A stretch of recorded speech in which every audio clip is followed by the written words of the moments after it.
Med økonomien lammet og økende politisk ustabilitet i Frankrig og Tyskland, går det europæiske kontinentet gennem en periode præget af usikkerhed og udfordringer. Til dette billede kommer konflikten i Ukraine og Donald Trumps retur som præsident i USA, som allerede har kundgjort planer om at indføre toldsatser på europæiske industrier.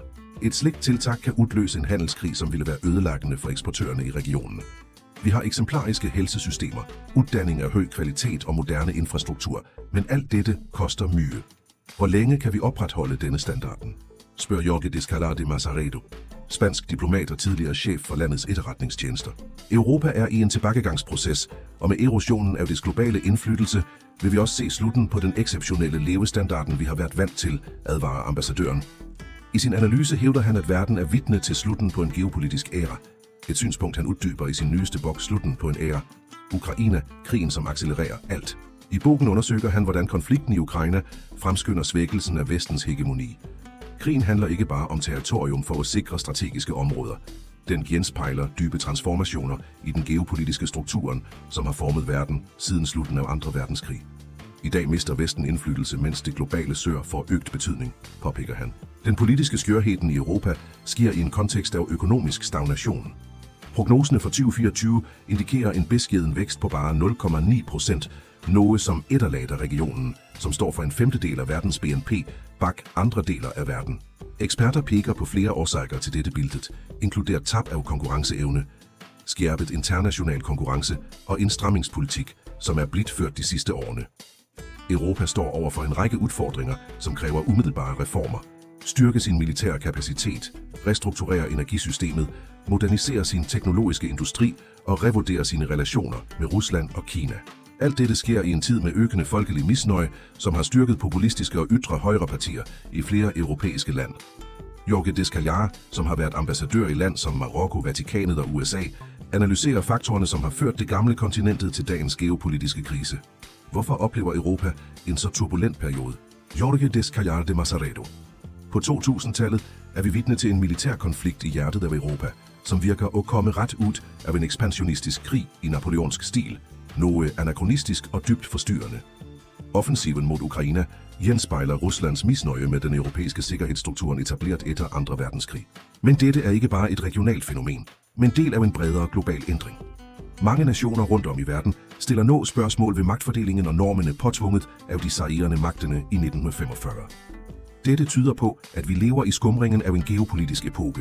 Dengang udformede nogle vestlige magter institutioner som FN, Sikkerhedsrådet, Verdensbanken og det internationale pengefondet og fordelte magt sig imellem på en ujævn måde. I dag, næsten 80 år senere, ser vi det absurde i denne strukturen. Frankrig og Storbritannien har fortsat faste pladser i Sikkerhedsrådet, mens India med sine 1,4 milliarder indbyggere og status som atommagt er ekskluderet. Afrika har ingen repræsentation i rådet, og Latinamerika er også marginaliseret. USA har fortsat fast kontrol over IMF, og Italien har lagt mange stemmer i Verdensbanken som Kina, en realitet, som ikke står i forhold til fremvoksende økonomiers vægt i verdensbilledet. Hvad er Kinas rolle i dette globale billede? Jorge Descalard de Mazaredo. Kina indtager en speciel holdning. Vi er en civilisationsstat. Vi står uden for begrebene godt og ondt.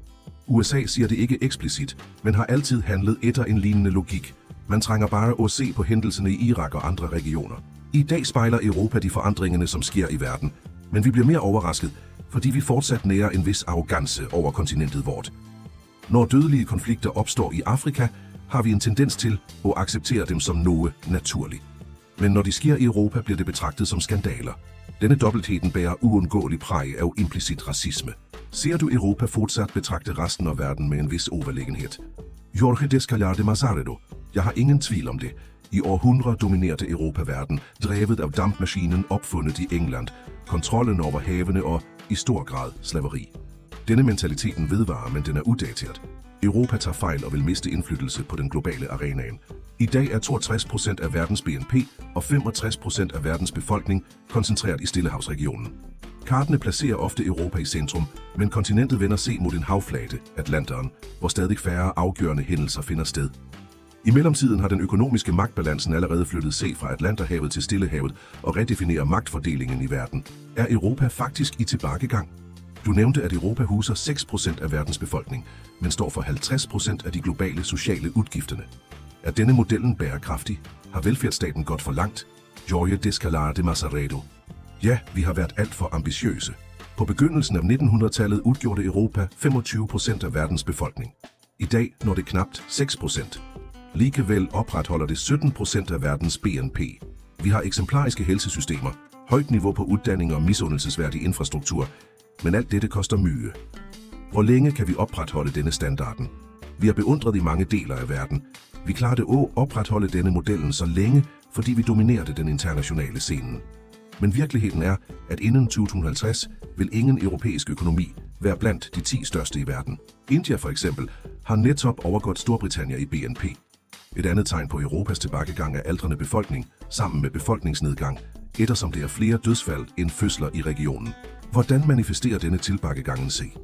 Jorge Descalada de Mazaredo, den udtrykkes som et gradvist tab af global indflydelse. Europa mangler en enhetlig udenrigspolitik, fælles militær kapacitet og fælles energi- og migrationspolitik. For at forblive relevant på verdensscenen, må Europa gå videre i sin integration. I bogen din hævder du, at krigen i Ukraine har fremmet en vis europæisk samling. Men med Storbritannien ude af EU efter Brexit og Tysklands sandsynlige modvilje mod at fortsætte høje bidrag på grund af sin økonomiske svaghed, ser det ud til, at Europas fremtid kan blive præget af endda flere splittelser. Hvad er dit syn? Jorge Descalada de Mazaredo. Det er sandt, at Brexit svækkede Europa, og den skøre økonomiske situation i Tyskland og Frankrig hjælper ikke. Ærligt talt tvivler jeg på, at Frankrigs præsident Emmanuel Macron fuldfører sit mandat. Likevel står støtten til Ukraine fast. Vladimir Putin ønsker at genvinde den globale indflydelse, Sovjetunionen havde på sit højdepunkt. Det er hans mål. Men han ignorerer, at dette er umuligt i dag. Man kan ikke indtage en eliteposition internationalt uden et robust BNP med en aldrende befolkning og råvarer som hovedressource. Dermed forsøger Putin med beslutsomhed og atomarsenal at tvinge gennem sin vilje, noget som er ekstremt farligt. Når Europa støtter Ukraine, forsvarer det i virkeligheden sine egne værdier og interesser. Den store fejlen fra europæernes side var, at de ikke klarede at integrere det postsovjetiske Rusland i en fælles sikkerhedsstruktur. Kanskje blev NATO-udvidelsen gennemført for raskt, uden tilstrækkelig forsigtighed eller kompensationer. På den anden side gjorde Rusland det heller ikke enkelt. I stedet for at bevæge sig mod demokrati, udviklede det sig stadig mere i autoritær retning, noget som vanskeliggjorde enhver meningsfuld tilnærming. Putin ønsker at genvinde den globale indflydelse, Sovjetunionen havde på sit højdepunkt. Den 8. december bekræftede Donald Trump, at USA bare vil forblive i NATO, hvis de europæiske lande betaler sin andel. Men hvad sker hvis, som han har truet med, USA forlader alliancen?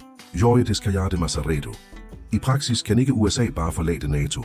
Selvom Trump har truet med det, ville det kræve støtte fra 2/3 af det amerikanske senatet, noget som er praktisk talt umuligt i dagens politiske klima. Han kan imidlertid svække alliancen indenfra, ved at reducere de økonomiske bidragene, trække tilbage tropper fra Europa eller stille spørgsmål ved automatisk anvendelse af NATO-artikel 5, som siger, at et angreb på én er et angreb på alle. Der som dette sker, står Europa udsat til, uden tilstrækkelig finansiering, uden kompatibel bevæbning og uden USA's kernefysiske beskyttelse. Der vil kontinentet stå alene over for Rusland, uden en enhetlig militærstyrke og ute af stand til at forsvare sig. Belgiske ammunitioner passer ikke i tjekkiske geværer, og franske stridsvogner er ikke kompatible med tyske systemer. Det findes ingen samlet militær eller strategisk industri i Europa. Men ifølge det svenske instituttet SIPRI overstiger Europas samlede militærudgifter Kinas. USA investerer over $900 milliarder årligt i forsvar, mens Kina bruger rundt 296 milliarder og Rusland 109 milliarder. EU-landene bruger samlet set rundt $321 milliarder, altså mere end Kina i absolutte tal. Men indsatsen er ikke koordineret. Hvert land handler på egen hånd. Europa må raskt samle sig. Hvis ikke vil det miste sin globale indflydelse, og med det også sin høje levestandard. Økonomisk set, hvad vil Trumps genkomst betyde for Europa? Jorge Descalada de Mazaredo. At indføre toldsatser på 10-20% på europæiske produkter vil skade Europas økonomi, men det er ikke det eneste problemet. Trump anerkender ikke global opvarmning og vil trolig reducere tiltag for at kutte udslip af klimagasser. Hvis dette sker, vil europæiske bedrifter møde konkurrenceulemper sammenlignet med amerikanske. Mens EU-selskaber må påtage sig øgende kostnader for at overholde klimakrav, kan amerikanske selskaber operere med færre restriktioner. Denne uligheden vil sætte Europa i en ugunstig position i kampen om globale markeder. Og Trump ønsker dette. Jorge Descalada de Mazaredo. Ja, det gør han. Jeg tror ikke på EU som et samlet projekt. Han ser på individuelle europæiske land, Tyskland, Frankrig, Italien, Spanien, men ignorerer Europa som helhed. Det har altid været sagt, at USA ikke ønsker et stærkt Europa, og det er noget sandt i det. Men det er heller ikke i USA's interesse at have et alt for svagt Europa, slik det er nå. Du nævnte, at Europa har gjort 3 store fejl. At delegere sikkerheden til USA, energien til Rusland og handlen til Kina. Findes det en måde at reversere disse afhængighederne på? Jorge Descalar de Mazaredo. Rapporten fra Mario Draghi var svært tydelig. Europa må investere rundt 800 milliarder euro årligt og bygge en robust industriel base for at genoplive økonomien.